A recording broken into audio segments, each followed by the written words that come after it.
right and the left brain.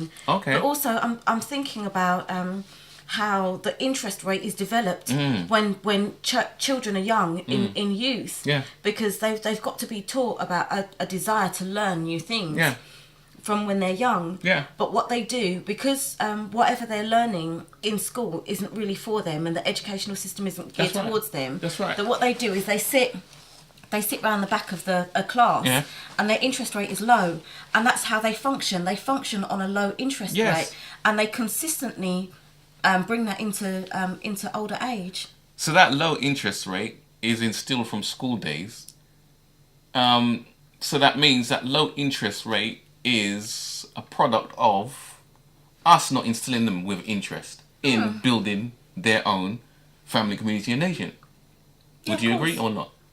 I'd have to, because it's not happening. I'd have to, because it's not happening. So we are the ones that set the interest rate, or those of us who already know or already in the building society set the interest rate, as is, I guess, in the worldly building society, they set the interest rate. Of course. And that's very important, because someone who's not involved in building, and someone who's not involved in the building society, they're not going to set the interest rate.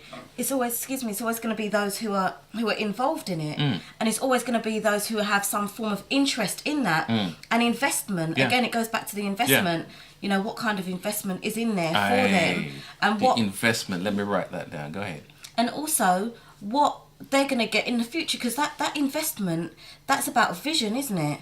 It's about if I put this tomato plant in the garden, because we planted some tomatoes in our garden, and they're starting to grow, aren't they? Brother Chris has nurtured them really well. But you can see the investment. Right, what are you looking at now?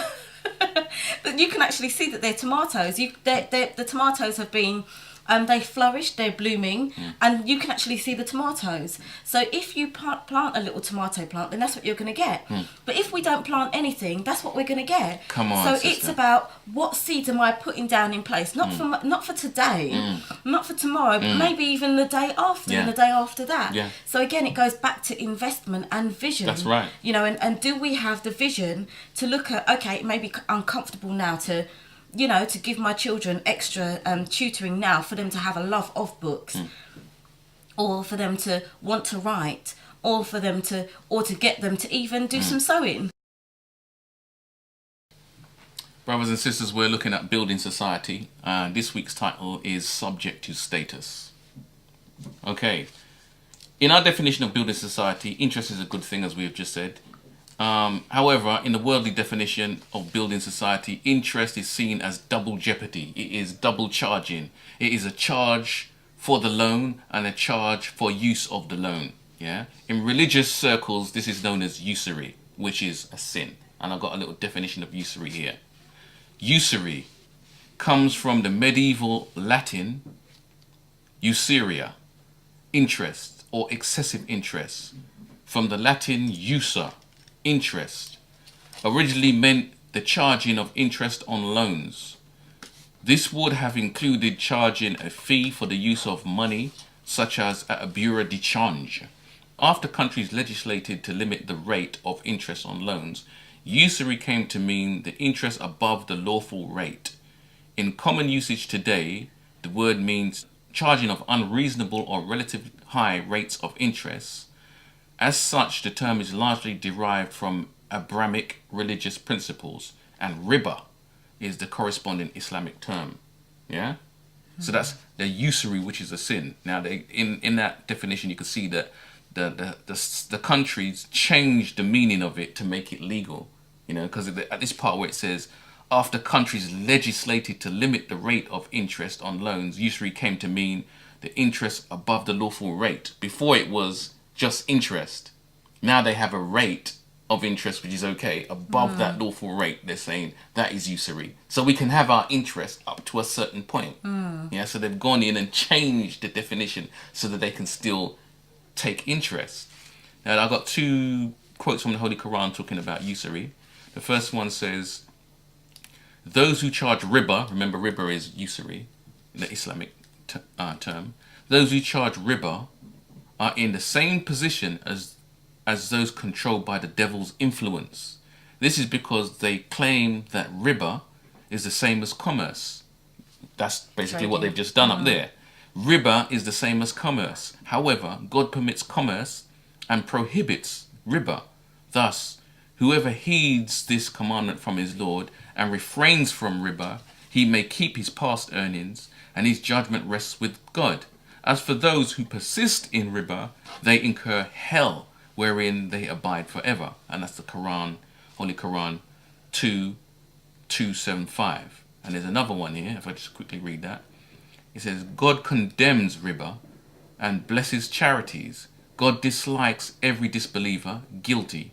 Lo, those who believe and do good works and establish worship and pay the due rate, and pay the poor due, their reward is with their Lord, and there shall no fear come upon them, neither shall they grieve.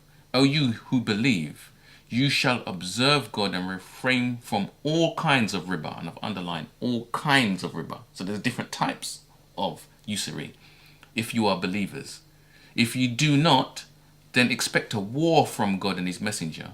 But if you repent, you may keep your capital without inflicting injustice or incurring injustice.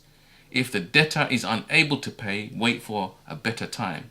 If you give up the loan as charity, it would be better for you if you only but knew. And that's Holy Quran 2:276. Isn't Islam so balanced? It's wonderful that it's so balanced because building society. Exactly, sister. And it's so balanced that actually tells us how to go about doing things, how to conduct ourselves. You know, if you're charging interest, or when you're charging interest, it's because it's an excessive amount. It's what it's doing. It's making a slave. And so, because it's making a slave, rather than do that, trade with one another. You may have one thing and I may have another. Let's learn how to trade with one another, and in that way that everyone can have. But because we're living in a society which is excessive and people are only looking out for themselves, they're not looking out for the whole community or nation as a whole, that what it does, it stops us all from being able to prosper and grow. Wow, debt is slavery, brothers and sisters. It's slavery. We've got a little quote from the Hadith as well, just on that same riba thing, and showing you how devastating it is. It says, this Hadith says, riba is also mentioned in Hadith and is considered one of the 7 major sins. Jabir said that Allah's Messenger, sallallahu alaihi wasallam, cursed the acceptor of usury and its payer. Not just the one who accepts it, and its payer. And one who records it also is cursed. And the 2 who witness it are cursed. And he say they are all equal. That's deep, isn't it? You know why? Because they're all involved. It's like being to use another analogy that I was using with the children the other day.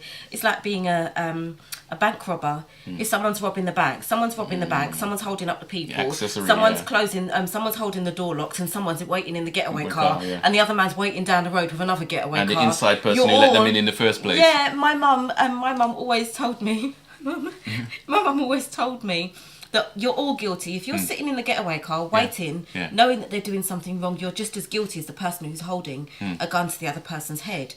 Because if I know that usury, going back to usury now, if I know that usury is wrong, then if someone's gonna hold me to it, or if that's part of the arrangement, I shouldn't get involved because it's wrong. Yes. And then if I'm gonna enslave myself in it, I'm just as guilty as the person who's offering it because I'm accepting it.